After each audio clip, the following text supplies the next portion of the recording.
It's green for go. They're racing. He says go. He says ta-da. And Tiger Tara roars away from them on the home turn. Here comes another big boil over. Equine athleticism at its best. The king is in the castle once more. This is in one race. The rest are almost in another post. She is a star with a capital S. It's going to be a triple treat, a miracle three-peat. Ladies and gentlemen, you have witnessed history here at Menangle. What about that? It's getting right up on the sprint lane and it's going to bolt in. Hello and welcome to the SundHayes Session, part of the Sprint Lane podcast series for Harness Racing New South Wales. My name is Greg Hayes, and for the next 45 minutes or so, might even be a little bit longer today, I'm here to talk harness racing, concentrating on what is happening in the state of New South Wales. Have you caught up with the new Sprint Lane offering yet? The Menangle Angle with Jess Watkins and David Wanson. Do yourself a favour, have a listen. Comes out every Thursday. It's a preview of the Menangle meeting, and they are finding plenty of winners, so tune in and have a listen. I've read on social media a lot about possible changes to the Breeders' Challenge series recently, and I know there is a number of workshops being run across the state by Harness Racing New South Wales to talk about options for the series moving forward. It's amazing to read some of the information or the misinformation that is out there that's completely wrong. I get it, there's a bit of fear around at the moment, especially with what's going on in Victoria. But some of the people on social media, some of the comments about the direction of the Breeders' Challenge and the breeding bonuses in New South Wales and possible changes are just fairy tale stuff. So what I thought I'd do this week is catch up with Harness Racing New South Wales CEO Peter Buckman and find out what the truth is to these workshops that are being held around the state, and what is the future for the Breeders' Challenge series and the bonuses and everything that goes with it in that part of the industry. From my understanding, the current setup sees more than $5 million spent on incentives and the Breeders' Challenge, but I'm going to get to Peter on today, and he can explain it in full. Also want to catch up with Chris Geary today. Talented young reinsman, burst onto the scene 10 years ago when I was at Sky Racing.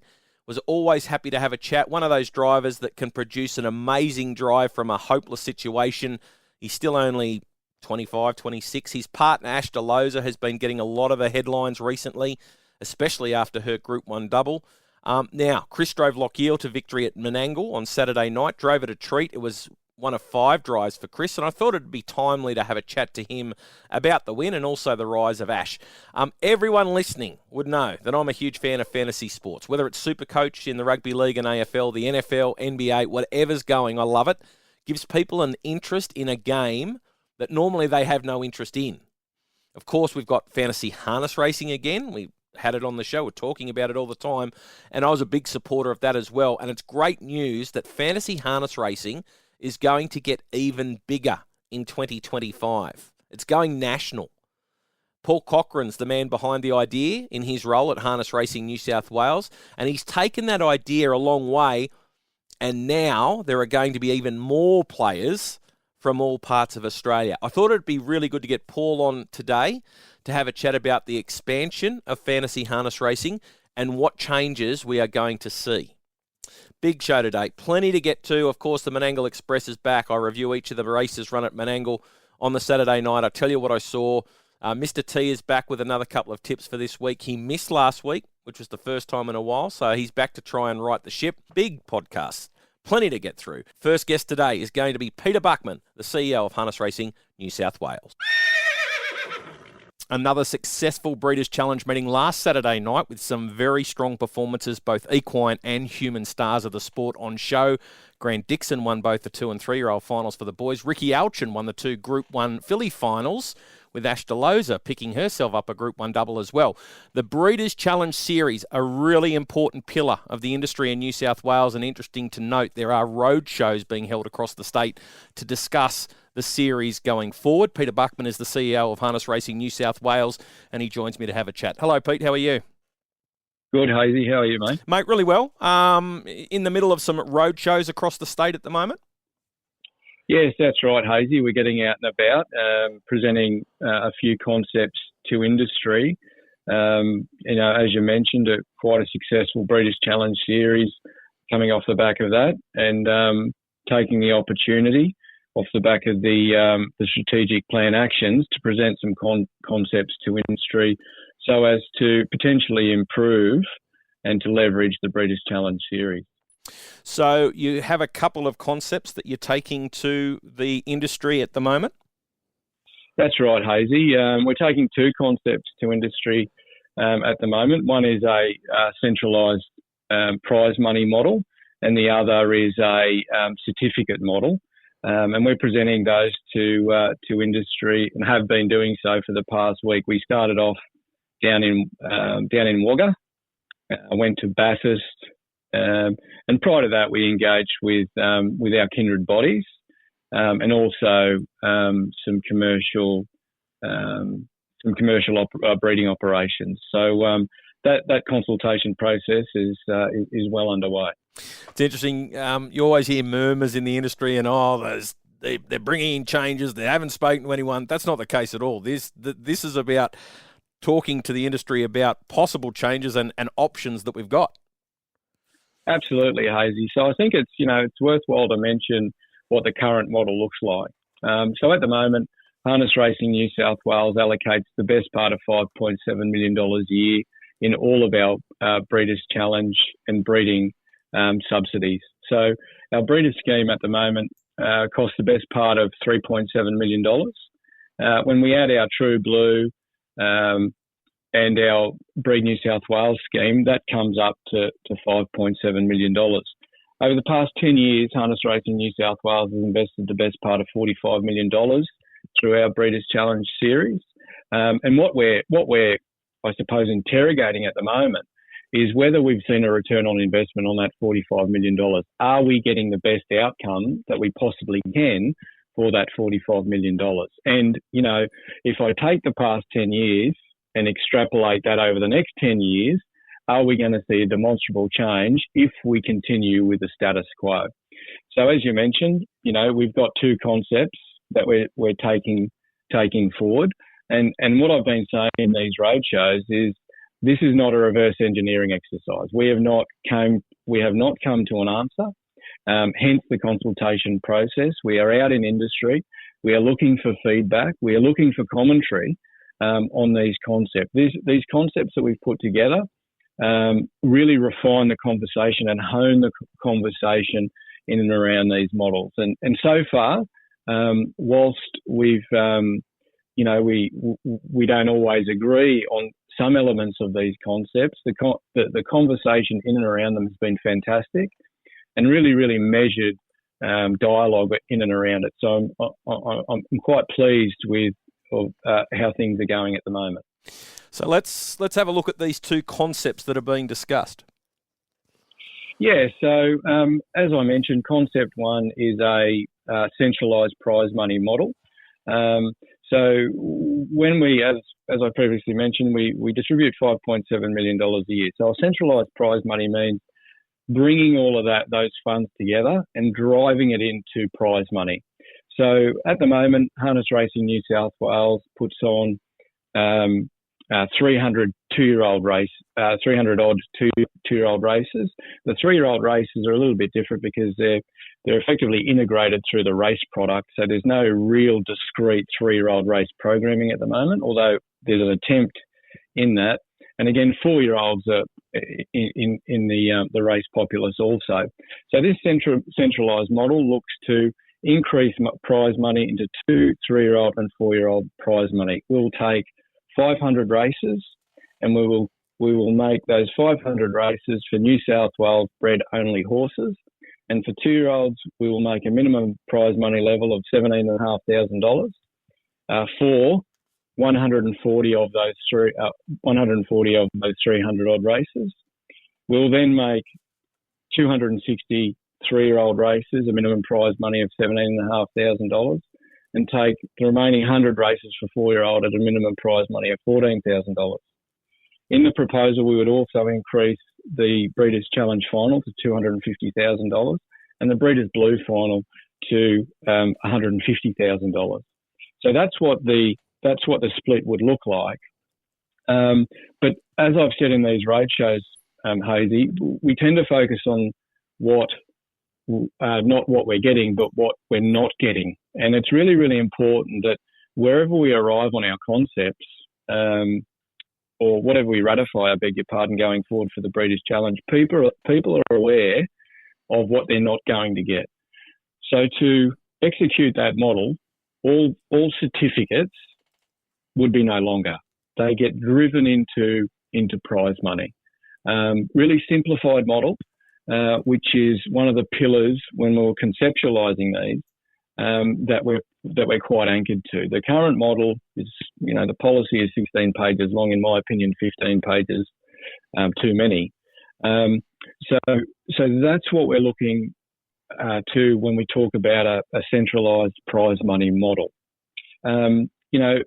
It's equally important to understand the risks associated with that model. Race programming and handicapping is a really contentious discussion point for us at the moment.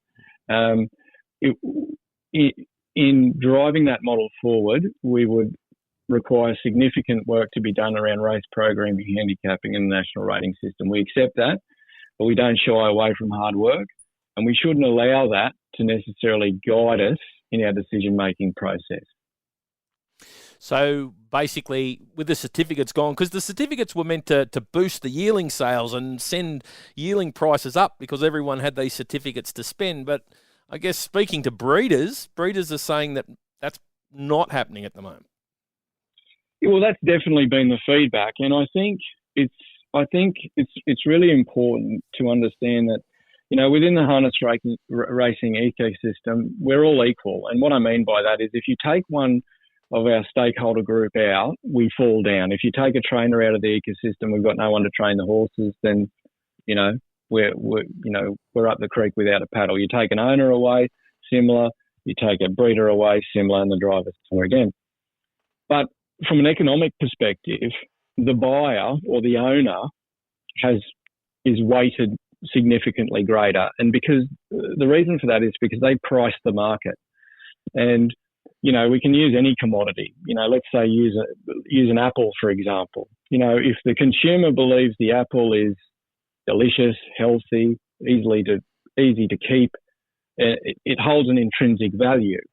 And at the moment, the feedback out of sales and breeding is we don't have enough owners, right? So in measuring these concepts, when we discuss them in these forums, the simple question is this going to incentivize ownership more or less?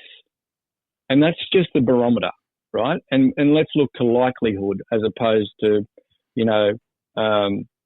a fait accompli. Is it more likely to increase ownership or is it less likely? And at the moment, we know the current concept is not achieving the results that we want. So as I mentioned, there's no... we're not wedded to a concept at the moment. There's been no decision made. When we're out in industry, that's the fundamental question. Are these concepts going to drive ownership and vicariously drive breeding long term?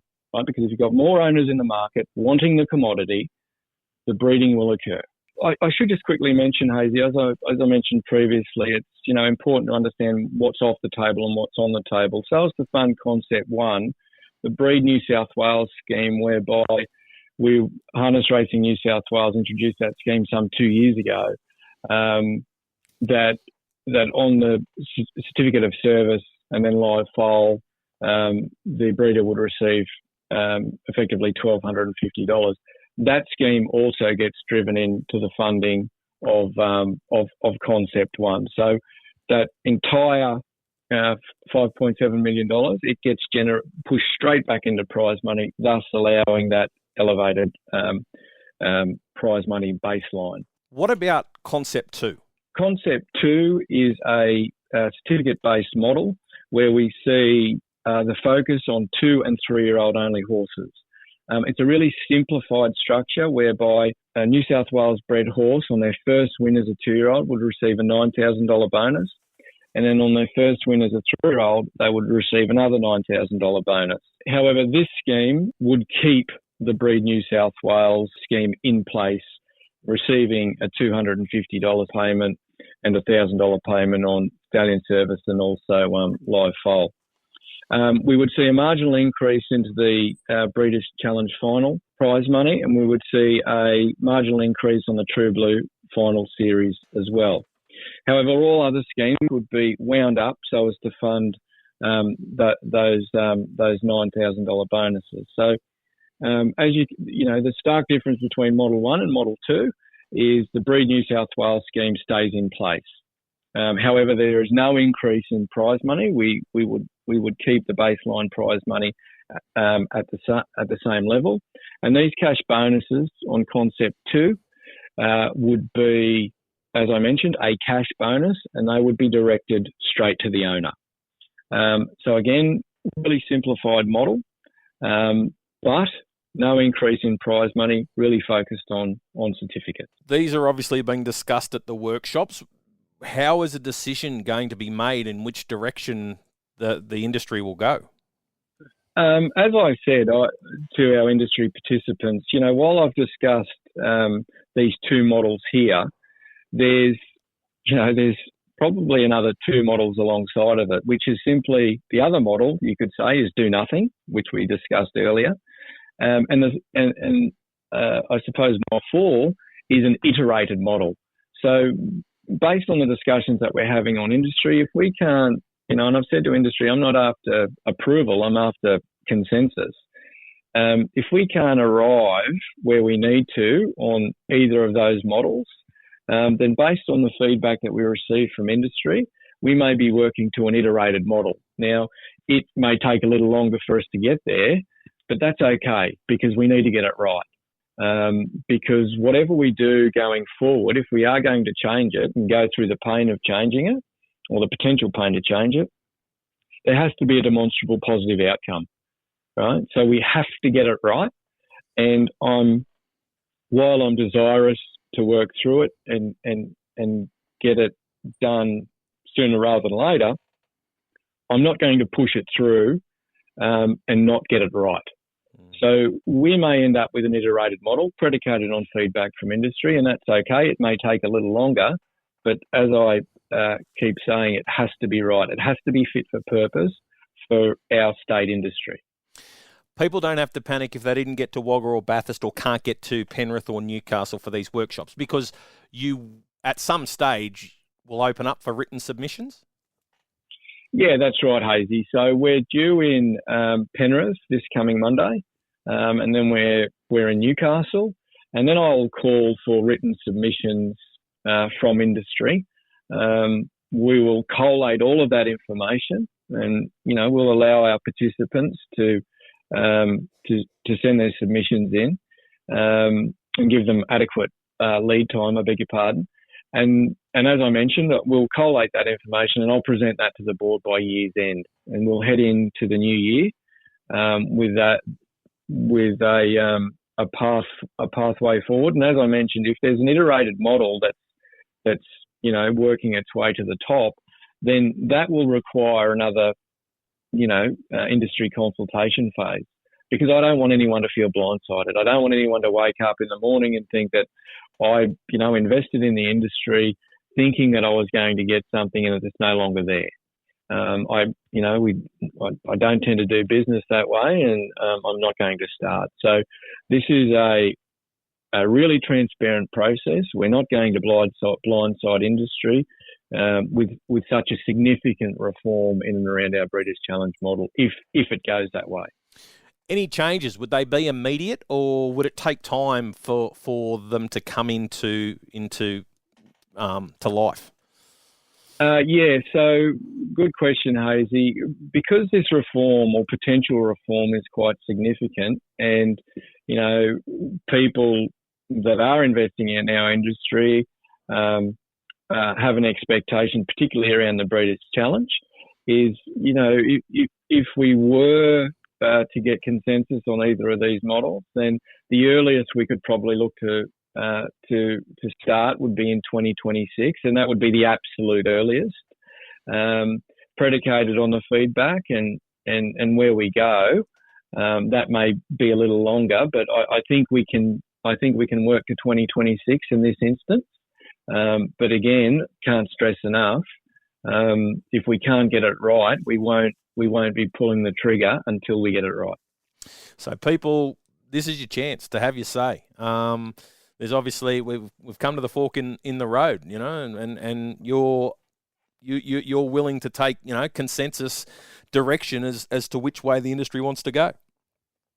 Yeah, Hazy, and you know, I think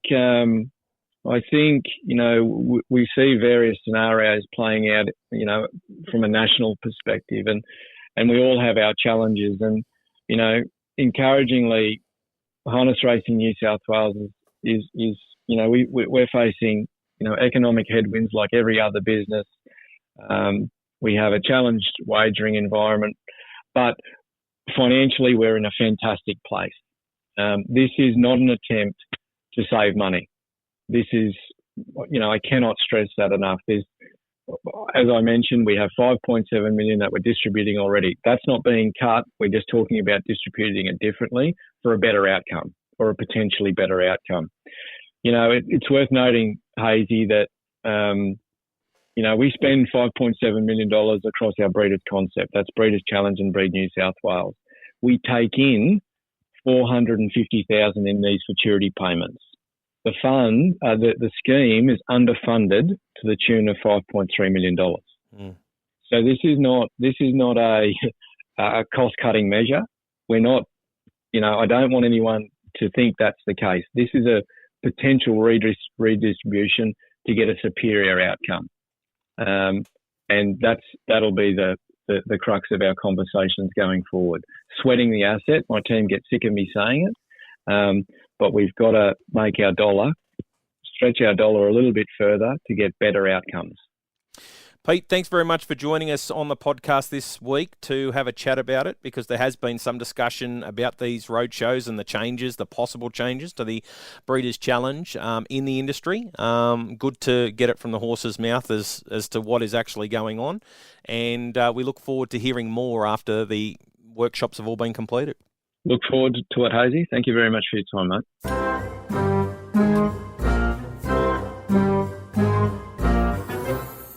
As they run towards the home turn in the final race, Porter Prince led by 4 metres. Second, Lochiel about to peel and offer Pelagroso. They were followed further out on the track then by Major Statement. 28.5 the split. Porter Prince quickly joined by Lochiel. Lochiel had charged to the lead. Pelagroso gives chase. Corby Stumbler and Kuzma are trying to wind up and poking through high voltage. It's been specced at massive odds. Big finish. The leader is still Lochiel. Coming out wide is Corby Stumbler. But when they hit the line, it's Lochiel winning it. Last race at Menangle on Saturday night was taken out by Lochiel. Horses now won more than $175,000, and it was a welcome return to form, winning form for the horse anyway. Hadn't won a race since July this year.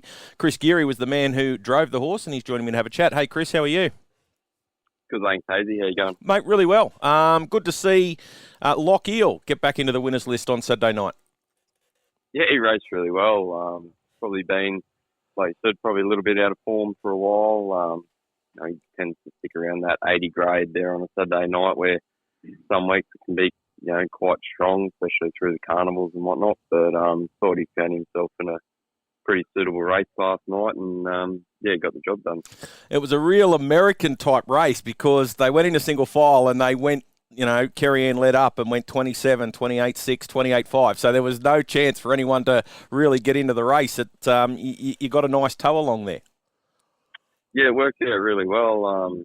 Probably a little bit undecided before on how to drive him. Obviously, the two inside of him both probably had enough speed to hold me if they wanted, and probably wasn't until the gate went, you know, he felt really good on the gate, and so I let him stride out of there for 100. It sort of worked out good. He ended up getting a good trip, and only had to peel there at the top of the straight, and he was good enough to hold him off late. What did you think at the top of the straight? Because you got to Porter Prince pretty quickly, so you were a bit of a sitting shot for everything that was coming at you. Yeah, I sort of would have been happy to sort of sit in there and trail till halfway up the straight and just have one late shot, but the leaders sort of come back to me and the others were starting to make their runs, so he sort of had to get out and move, and you know, he's got a few tricks, the old fella. He doesn't mind hitting the front and sort of knocking off and waiting a little bit, but you were mindful of that, but just lucky enough that he just kept sticking his head out.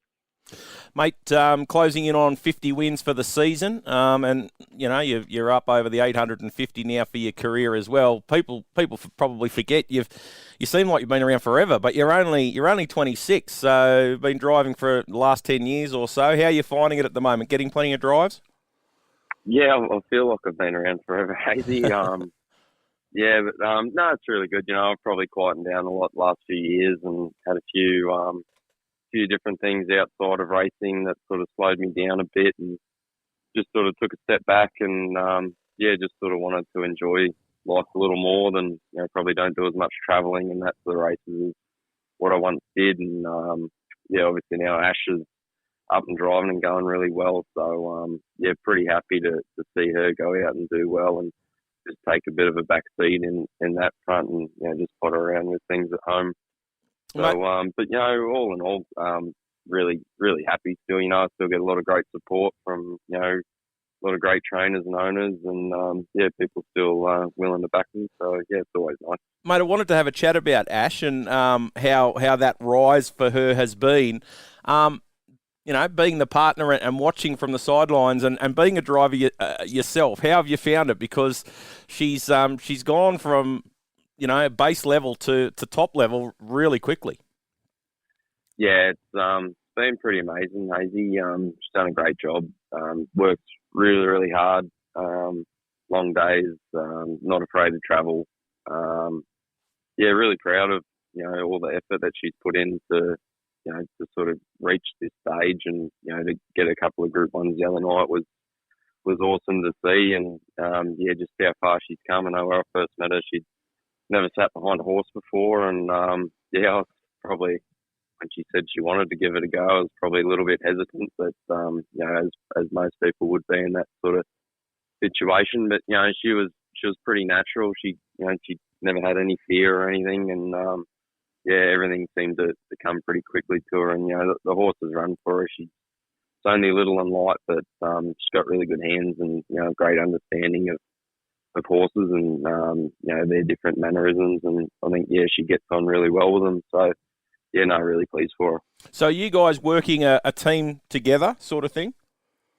Yeah, well, Ash still works for Ricky Alchin for a few hours pretty much every morning. So, I'm pretty much here on my own just for, say, 4 or 5 hours until she gets back. And I think I'll be 10 or 11 horses here at the moment. So that keeps me busy enough until Ash gets back. And, just something to play around with and, keeps busy.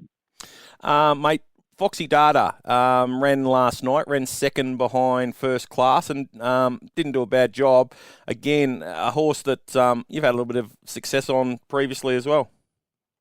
Yeah, I really like the horse. I think the Menangle racing really suits him. You know, he's got great turn of foot and follows speed really well. And, you know, when he gets trips like that where he can sort of be close enough and get a bit of light cover into the race, he's always sort of thereabouts. And, he just sort of got headed out last night. The one in front of me, just the way the race was run, sort of slow enough through the middle half. And then when we all sort of made our runs, they all put the foot down. So it was hard to make ground. But, I thought he raced really well and done a really good job to get as close as he did.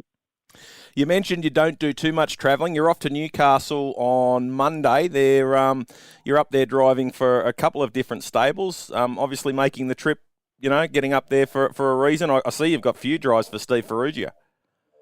Yeah, don't try and make it a regular thing to be travelling too much, especially on a Monday. But, you know, when you get quality drives and sort of, you know, enough of them in volume that, you know, it's probably worthwhile going. And a couple of those horses I've been driving lately, especially one for Steve Ferrugia mare, I know has been racing really well and probably finds herself in a pretty suitable race again. So, they asked if I'd make the trip, and I'm pretty happy to. Well, mate, great to see you back driving winners again. Good luck for the rest of the year, and we'll be watching closely. All right, thanks, Hazy.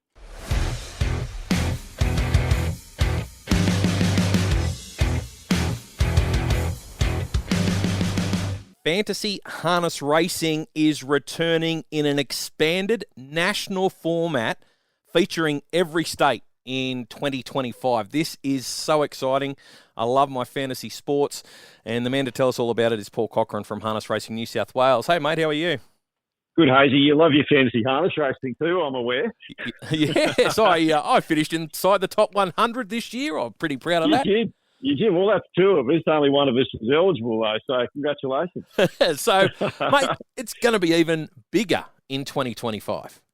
Yeah, it is. And this was always a strategy when the game was put into place, you know, when it was first a pipe dream and then sort of pitched to the Harness Racing New South Wales board and executive and then turned into reality. And, you know, we sort of framed it up that the idea was that eventually at some point we'd make this game go national. I always thought that was the way to go about it, but it really needed to be a softly approach and be able to sort of, I guess, execute it at a lower level platform across our racing here in New South Wales. And I think to be able to get to this point in year 3 is a real credit to, I guess, the database of people that we've accrued over the time, but the way that the game's evolved and, you know, we've understood what works and what doesn't and how we can make it better going forward. And we certainly think that we're about to implement some changes that are going to make this the best of all of the 3 seasons so far. You're definitely going to throw the net wider because you're going to get people from right across Australia involved now. Yeah, we are. And, you know, that's going to increase the eyeballs on it. But what we've already seen, even in the workshopping through the development process over the last few weeks, and I say that as the development process because the planning and the conversation process has taken a lot longer than that. This has been in the pipeline as a bit of a secret squirrel project for a little while now with Harness Racing Australia and the States. One of the things that's so exciting for everyone is all their drivers are going to get exposed to a broader audience, which is what fantasy does, and that was part of the intent originally. More races are going to have eyeballs on them, more races are going to be relevant, and we're going to have more students of harness racing, which is exactly what we want, and we've seen that be a really great outcome of 2 seasons of fantasy so far in New South Wales. So to be able to know that we're sharing the love and, you know, and broadening the patch of the national game and the industry, I think is really, really cool. And, you know, we're giving up a little bit of IP on this, but I think it's for the greater good. Definitely a good step for harness racing in Australia. Anything we can do to attract more eyes to the sport and more interest in the sport is so good for the industry. Are there going to be changes as a result of going national? Yeah, and I think there's changes for the better. The game has relied on the volume of racing, as you know. So, you know, and I've used this expression a bit. Obviously, fantasy sports in most sports are really obvious what constitutes a round, and a round being, you know, in footy terms, it's all the games on a weekend that's a round, you know, but we're a sport that's, you know, 7 days a week. So what we had to do from the onset is define what a round was. And so we landed on Tuesday to Saturday purely because we needed the volume of racing to constitute the game. The Tuesday to Saturday gave us that 8 to 10 kind of race meetings a week that we thought was enough to build the point system around, which we required. Now, by moving to a national model, the volume of racing exists in the back half of the week. So what that means is we can now start a round on a Thursday and we'll finish it on a Saturday and sometimes on a Sunday with Tasmania being involved, and that's where their racing cycles fit sometimes. So the beauty of that, Hazy, as you know, is now the fields will be out when the game locks out for the start of each round. So the analogy that I've used there is saying, well, let's say you were playing fantasy rugby league and Nathan Cleary was your halfback, but he was carrying an injury. Well, is Nathan Cleary going to play this week? I don't know, but I've got to pick him anyway because the game's locked out. Well, that's kind of what our game was expecting people to do because the fields weren't out. We were sort of saying, well, I don't know if Cameron Hart's driving at Newcastle on Friday night, but let's chuck him in anyway. So now, with the game being Thursday to Saturday, the fields will be out earlier in the week and everyone will be able to build a team using fields, you know, true assessment, data, all those things that they'll be able to make a really educated analysis on. So each round will be made up of 12 race meetings, is that right? Yeah, it will. So anyone who's familiar with the game knows that we had 4 regions across New South Wales. We had Western, Hunter, Riverina and Metropolitan. What we're doing is we're swapping out those 4 regions for 4 three states and one hybrid line. So Queensland, New South Wales, Victoria, and then one that we're calling WASAT. That might catch on. That'll be a familiar acronym that'll be used over the next 6 months at least. And that's Western Australia, South Australia, Tasmania.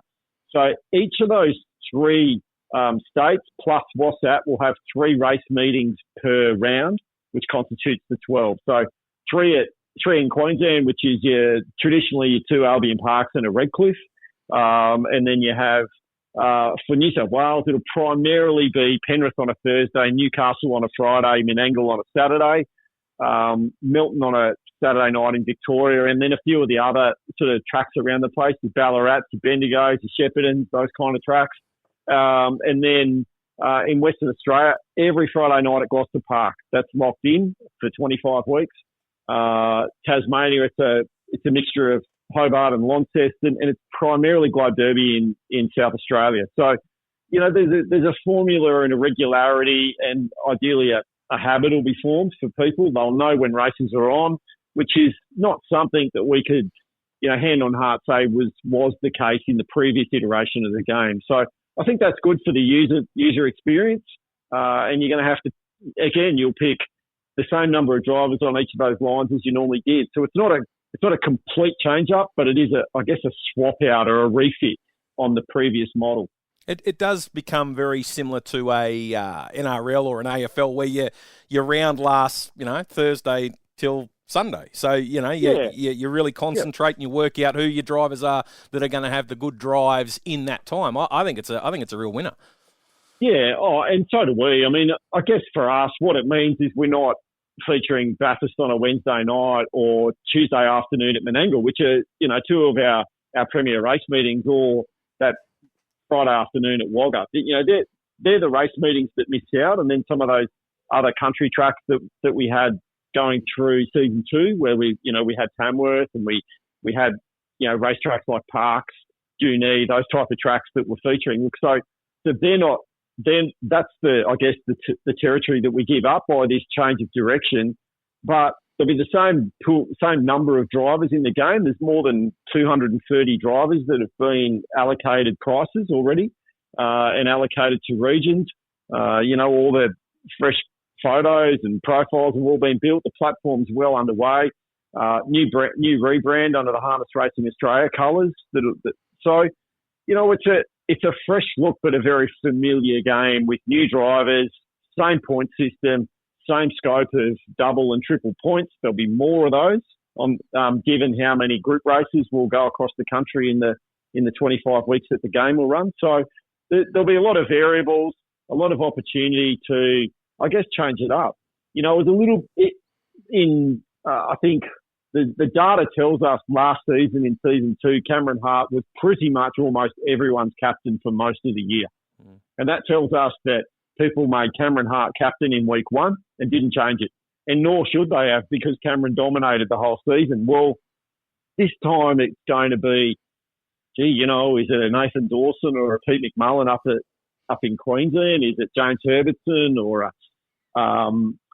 is it a Gary Hall Jr. over in WA, or is it Josh Gallagher or Robbie Morris or Cameron Hart? There's going to be some really robust decisions to be made, and I think that's going to be really cool to have those variables in the game. And I think we're going to see a lot of ebbs and flows in how the points are distributed across the country. 25 rounds, and it all kicks off on the 30th of January. Yeah, and what's important about that, Hazy, is 30th of January is the Thursday, so the Saturday night is the Hunter Cup. And so we know that the Hunter Cup's one of the premier Group 1 race meetings in the country, and that's obviously down in Victoria. So Victoria gets their carnival, I guess, first, and then the carnival focus moves to New South Wales with the Carnival of Miracles. And then there's going to be, we'll see the Nullarbor feature. We'll end up with the Constellation Series in Queensland and the Inter-Dominion, that big announcement on the Inter-Dominion earlier this week. And that'll actually be the grand final night of fantasy harness racing. Week 25 will be the Inter-Dominion grand final as well. So a lot of triple and double points up for grabs there. So the variables really come into play. But the point is that every state will have their big feature race meetings featured in that calendar of that 25 weeks that it'll encapsulate. So it'll consistently have eyeballs on Premier Racing nationally. And I think what's great about this, and this is one thing that really excited Andrew Kelly and his team at Harness Racing Australia when we took this idea to Harness Racing Australia, was there's not a lot of things that we all work together nationally on. You know, we're very, I guess, state landlocked. We're very territorial when it comes to the racing industry. There's not many things, and quite often it's the way that the industry is built. But this is a way that we can all work together on a common good and a common project. And that's been really encouraging. And that was one of the reasons Harness Racing Australia was so enthusiastic about trying to get this across the line. And to be honest, Hazy, it wasn't a hard sell. Every state came in unanimously and says, yeah, we love the idea. Let's do it. There's going to be a lucrative prize pull-up for grabs, travel, hospitality packages to the Tab Eureka at Club Menangle. There'll be caps for the top 100 players, again, at season end.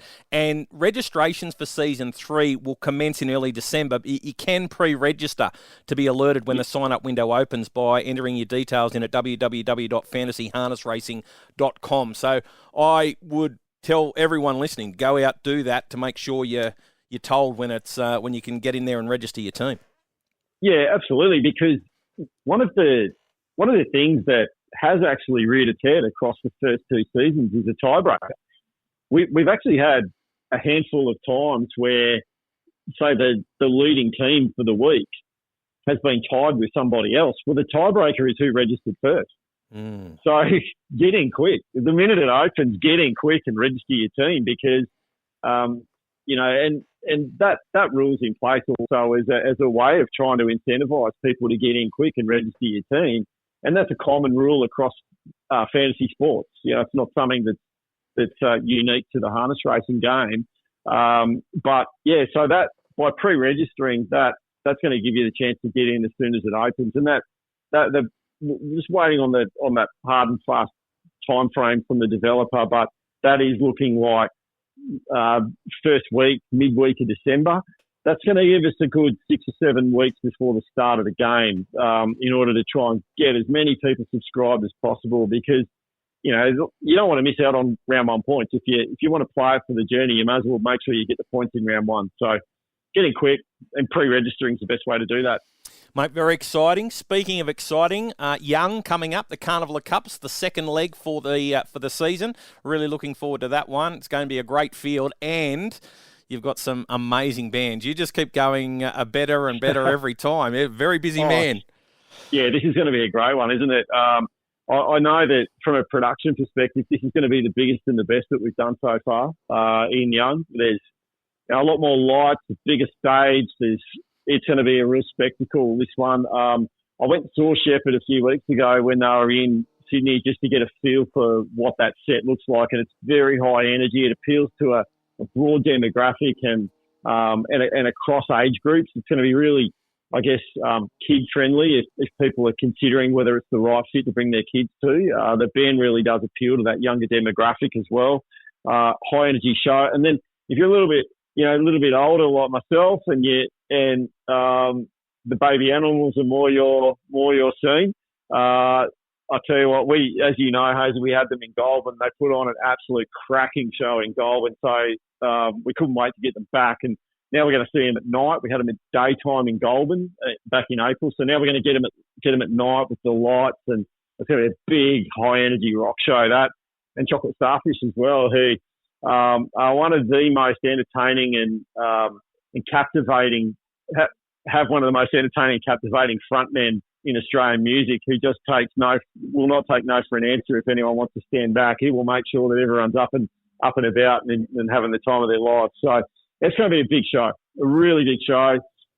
Can't wait. It was outstanding in Young last year, and ticket registrations are on track to match that again. So yeah, we're in for a big one there, and of course we've had key announcements around Tamworth and Albury during the week as well for Carnival of Cups. So yeah, it's getting bigger and better, and it's a lot of fun to piece together, I can tell you. Daryl Braithwaite, of course, the main one in Tamworth, but Travis Collins, Tory Drake, the Buckleys, they'll all be there. Albury, Birds of Tokyo, huge, Super Jesus, Things of Stone and Wood, and waiting the announcement on who's going to headline Penrith, because that will be a massive night being so close to Sydney. Oh, it will be, and that's coming a week off the Miracle Mile as well. It's the Renshaw Cup night, so we're really trying to reinvigorate the Renshaw Cup through the Carnival Cups this year, and that's exciting itself for the club and for that area, because it's it's a huge harness racing heartland area for us there in Penrith, and put on such a great race night every Thursday. So it'll be fantastic to see a huge crowd there, and that when we get to a point where we can sort of announce some musical acts for that, that's going to be a lot of fun. But talking about Tamworth, the Travis Collins, we announced that during the week. Well, unfortunately, we lost Lane Pittman out of the lineup. Lane was secured to support Luke Combs on his national tour, and so we said, go for it, mate. We're not going to stand in your way. But in order to quickly sign someone of the calibre of Travis Collins, who's a Artist of the Year award winner at Tamworth Country Music Festival, he has a massive following. He put a big show on actually the same night as us at Carnival Cups last year. So he sort of saw where he had a big crowd, but we had a bigger crowd. So I think he said, right, I want in on that one. So we've got Travis coming to our event, and then obviously Birds of Tokyo. That was amazing to get that, and Super Jesus. Now those two bands have been touring with Cole Chisel at the moment, so they're very much in form. Birds of Tokyo played a Sydney show at the Enmore to a sold out crowd here this week. So, and I've seen snippets of that, and it looks like an amazing stage show that the likes of which we got a taster of at the Eureka last year. So, that crowd in Albury, I would be shocked if it's not somewhere close to that 10,000 mark. I would have thought it will be a huge event, probably the biggest one we've seen yet. And it's all free. That's the amazing thing. Yeah, I know, and that's what we're proud of at Harness Racing New South Wales, that we're able to put on community events and leave a legacy in towns and put on, leave a community footprint. And not only that, Hazy, we're spending money locally, on infrastructure, on services, on food, on motels. People are putting petrol in their car and, going to local cafes and spending in the town and reinvesting in that town. All the marquees and fencing and everything that we utilise are all paid for in town. So, we're leaving a footprint. And this year, one of the things we're really proud of is we're using a local artist at each event. And in Albury, we're actually using two. We're using a really popular solo artist named Liam Dolby, and we're using a young up-and-coming band called Lucy, who approached us and said, we were there last year and we'd love to be part of it. So we did our due diligence and we said, yeah, we'll have you. So that's great as well. We're assembling a crowd, we're putting on high-end production, and then we're giving young up-and-coming local artists a chance to be part of that in front of their own community and grow their footprint and grow their reputation and let people hear their music. So, that's another way that we're giving back to communities. Mate, great to catch up with you. Some big announcements. Thank you for joining me today, and we'll catch up with you again soon. Good on you, Hazy. I guess the other thing is Leap to Fame. Kevin Seymour dropping that Leap to Fame might be going to somewhere. So we talked a lot about the off-track stuff, but on the track, that's going to be unbelievable, isn't it, if we get a head-to-head contest between Swayze and Leap to Fame there in Tamworth. I reckon Jason Grimson would have had a sleepless night last Saturday night for no other reason that Kevin Seymour said he might turn up to Tamworth. Well, geez, it'll be a contest, won't it? And we already, between the Leap to Fame announcement and the news about Travis Collins, we saw a significant spike in ticket registrations for an event that's on the 17th of January, and we're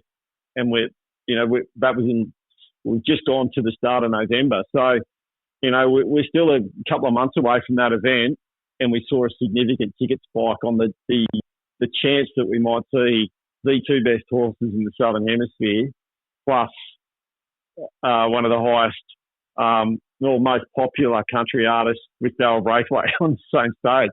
So, we feel very blessed and fortunate we've been able to get such high-end talent, but we feel like the credibility of our event is helping us do that. So, get along if you can. It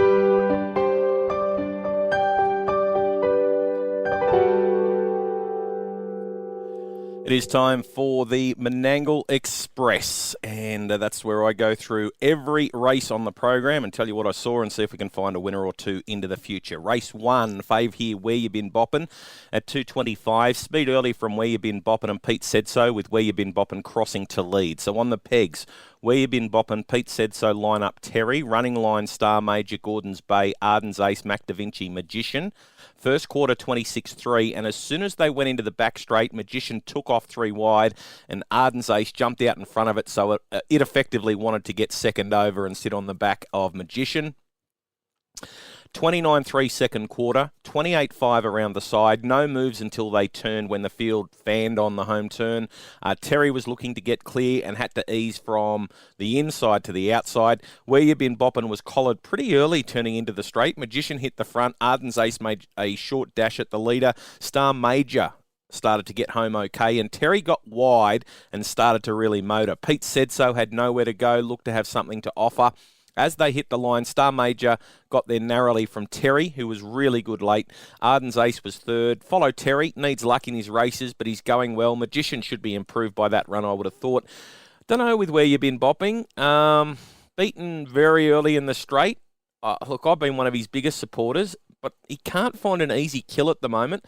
Mac Da Vinci came home well late, and Pete Said So had no luck at all. Final quarter 27.5, mile rate 151.6.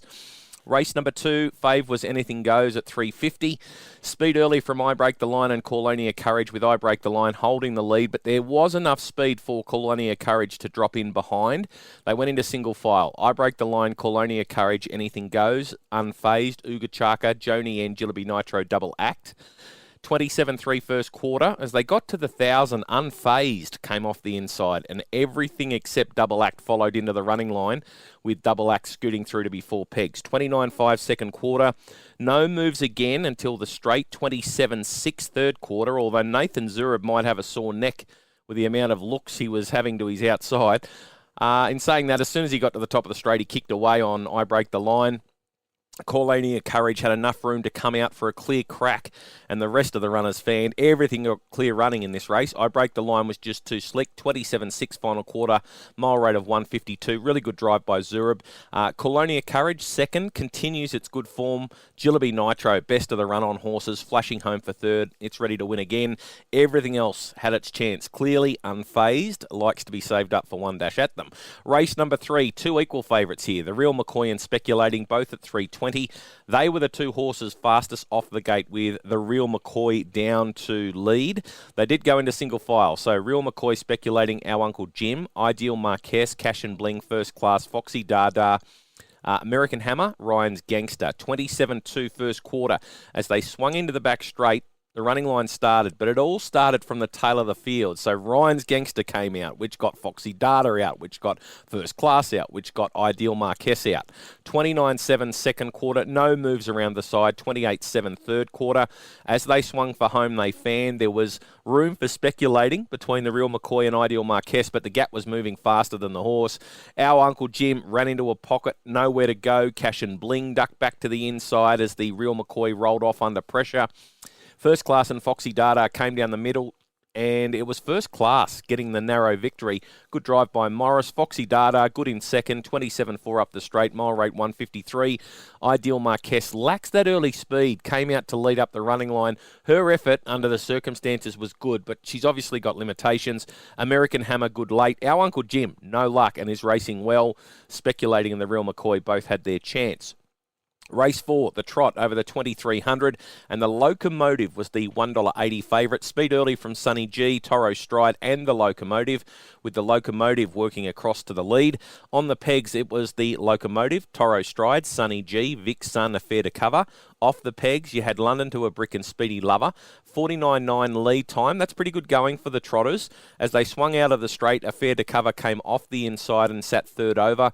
29.8 first quarter. Speed was really constant. 28.6 second quarter. By the time they reached the cages, Vic Sun dropping out, And by the time they reached the corner, Speedy Lover struggling to hold its spot. 28-2 third quarter, and then the Locomotive took off down the straight, gapped his rivals, big winning margin, 23 metres when the judge called a halt. Final quarter, 28-5. Mile rate 155.4 over the long trip. Really impressive time. Would love to see this horse unleashed over a mile and just let run. Toro Stride held on for second. A fair to cover grab third at Hugh Dodge. London to a Brick finished fourth. Not sure with him. Maybe needed the run. Really impressive, the winner. Fred had a few lines in his call last night. Horse chugging along and toot in the straight. Well, mine is next stop into Dominion. Race number 5, the fave was Sweet on Lexi at $1.70. This was the Tatlow, the feature. There was speed from Sweet on Lexi and Duty of Care, with those two putting quite a gap on the field in the early stages. And there was a bit of cat and mouse back in the field for Running Line and Pegs. 26-6 first quarter. They ended up settling like this. Sweet on Lexi first, Duty of Care, Fasting, Business in Heaven, Double at Harry.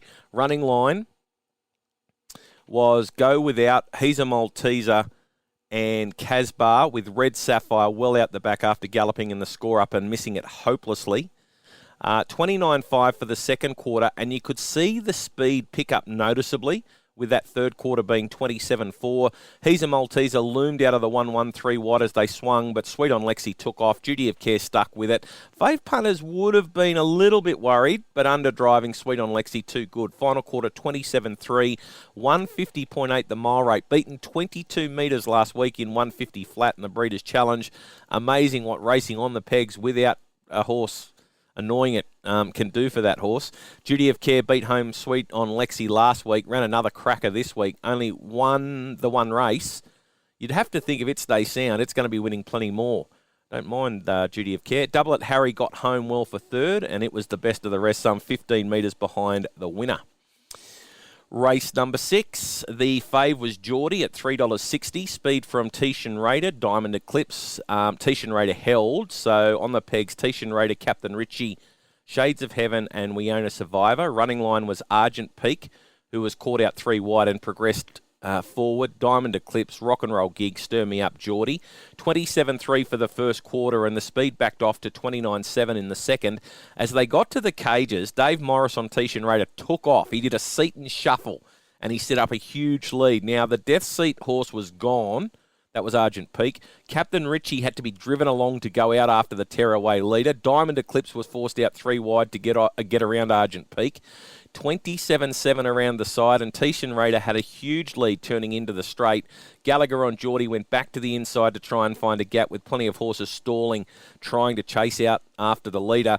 Tishan Raider, they eased him down late. 27.4, 152 won the mile. Captain Richie held second. Geordie made up a lot of ground running third. We Own a Survivor was fourth. Not much to be said of the rest. David Morris pulled his rival's pants down. Good drive, got the chockies. Race 7, Ludicrous, a $1.80 favourite. Speed early from Lover Reshes, Sweet Agenda and Ludicrous, with Ludicrous crossing from wide out to get the front, and they went into single file. Ludicrous, Sweet Agenda, Lover Reshes, Winona Ryder, Charlie's Ace, Jolita, Heavenly Charm, Promised Land, and tailed off was Lenny's Angel after breaking in the score-up. 26.7 first quarter, they backed it right off to 29.7.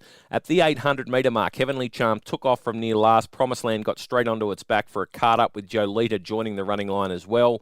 28.7 around the side. Promised Land came out 3 wide as they turned into the straight for her crack, but Ludicrous, she was in second gear. She kicked right away. Jolita got wide, started to make ground. Charlie's Ace and Winona Ryder to some extent had traffic issues, but looked to have their shot late. Ludicrous, too slick, 27 home.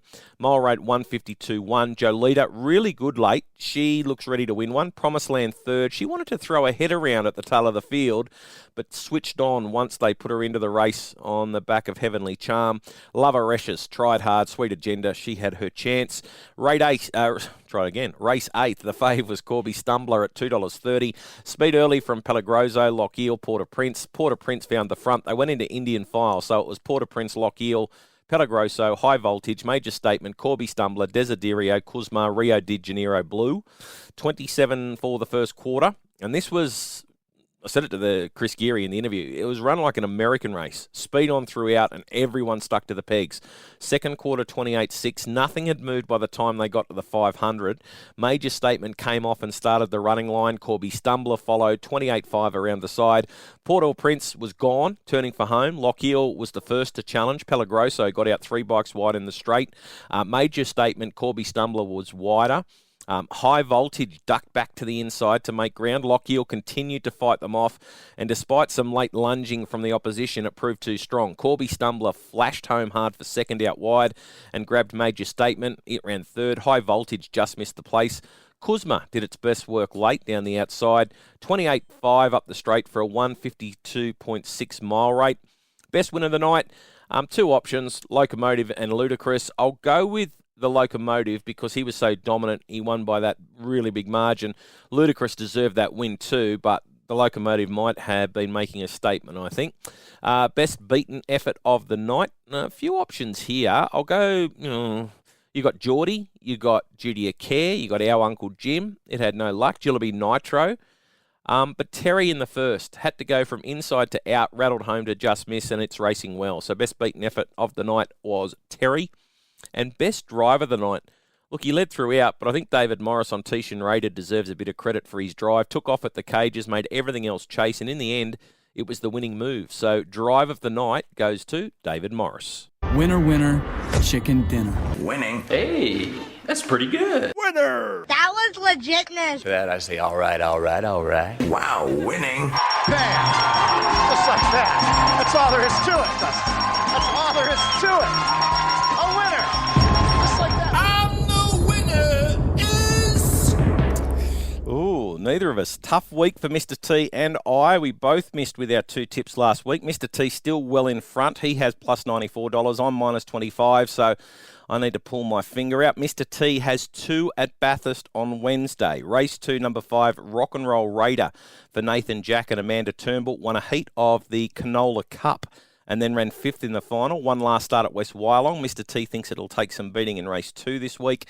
And race 4, number 1, Snakeskin for Jason Grimson and Jack Callaghan. There will be plenty of red figures on offer here, with Grimson taking out one to the country. 2 runs since a break have both been at Menangle. Should enjoy the drop in grades. So Snakeskin is the way to go, according to Mr. T. That's race 4, number 1.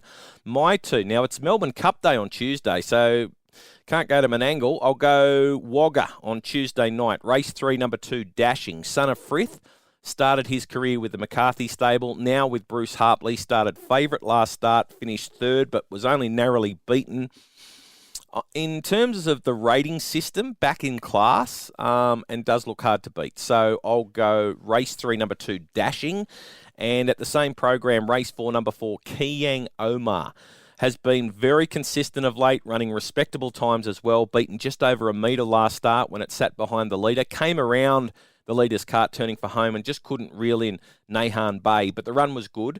Led up at Melton 2 starts back, finished 4th in quick time. This looks a bit easier and should be right in the finish. So that is race 4, number 4, Kiyang Omar. That just about wraps up the Sunday session for this week. Plenty of information in the show this week. Spoke with Chris Geary about his winner Lochiel, but also had a chat to him about Ash Delosa and her rise to glory. Pete Buckman and Paul Cochrane both joined me from Harness Racing New South Wales. Thank you to all the guests for their time. I hope you've enjoyed it, and I'll catch up with you again next Sunday. Bye for now.